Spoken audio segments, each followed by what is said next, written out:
Hey guys, in this video I want to show you how to avoid getting sliding UVs and texture in Houdini. Let's dive in.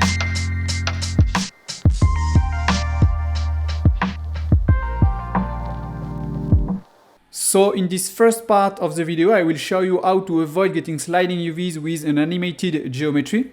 So here I have a scene with a leaf. So the leaf is animated based on my attribute wrangles here. Now I will show you how to create UVs. So we have the poly extrude here, so we can use the UV flatten node to create our UVs.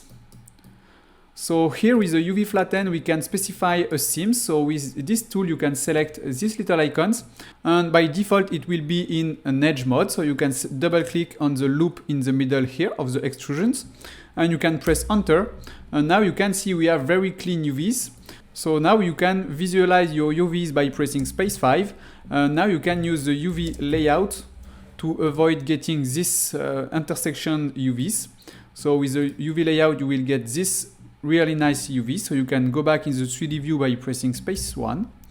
Now we have our UVs on the leaf. So if I scroll on the timeline, we can see we have some sort of sliding UVs during the animation and during the bend deformation of our leaves here.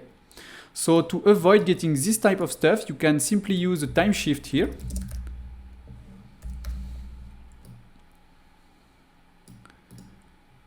And here on the time shift, in my case, I will make right click and delete channels.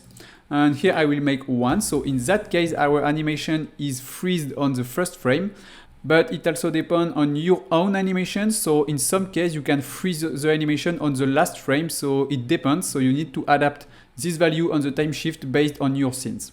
So in my case, I will freeze the animation on the first frame. So here I will add my UVs just after the time shift. So the UVs created just before. So now we have absolutely clean UVs here. And now we will use an attribute copy. And we will copy the UVs on our animated geometry. So the animated geometry is this one. So I will plug into the first input of the attribute copy. And I will plug this UV layout into the second input, and I will plug the attribute copy into the output of my loop. And here on the attribute copy, I will copy my UVs attributes, so texture UVs. And here I can remove the CD because we don't have any colors here. And now we can see on the timeline, we don't have any sliding UVs anymore. So now we have perfect UVs. So you can check the UVs by pressing space 5. And you can go back in the 3D view by pressing space 1, and now you can see the UVs is mostly perfect. Imagine having access to over 40 hours of exclusive Houdini tutorials, and that library keeps growing every month with brand new content. On Arda Labs, you'll find in-depth Houdini tutorials covering motion design, simulations, product visualization, and more. Plus, you get access to all project files so you can follow along step by step. And right now, we're offering an extra 20% off the annual membership, on top of the 10% discount already included when compared to the monthly plan. This exclusive deal is available for the first 30 people, so don't miss out. Click the link below, your 20% discount is applied automatically. Secure your spot before it's gone. So here for the second part of the video, I will show you how to use the Triplanar with Redshift. So here I have an animated geometry. So the geometry is animated with VDBs, of course, but I have also this transform node to move the geometry on the 3D space. So if I disable this transform node, the geometry is mostly static. But with this transform node, I have some translation and rotation in the 3D space. So here, if you are using the Triplanar with Redshift, you will get some sliding UVs on sliding texture. So the right way to avoid getting sliding texture for the rendering with the Triplanar node is to use the rest node. So here I will use the rest position node.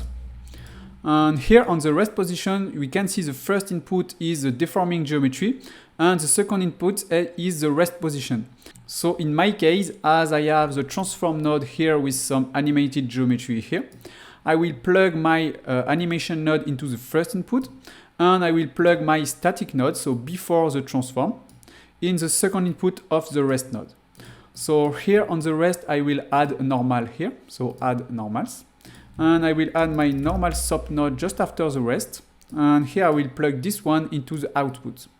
And here we will add the Triplanar into Redshift. So I will go into my materials. So here is the material for my geometry, and here we have a texture. So this one, the texture is from Grayscale Gorilla, and here I will use a Triplanar. I will plug these textures into the texture image X, and I will plug the Triplanar into my ramp here to remap the textures. So here on the Triplanar, by default, the projection space type is on object, and we will change this parameter to make it on reference. And now it will take our rest position reference to project our textures into the 3D space. So now with this option and with the rest position we added before in the sublevel, we avoid getting some sliding textures into the rendering. That's it for today, guys. Thanks for watching, and don't forget to subscribe to our channel and check artivoxer.com to get premium 3D resources. You can access to this project file with our Artifiles membership. See you in the next one. Bye.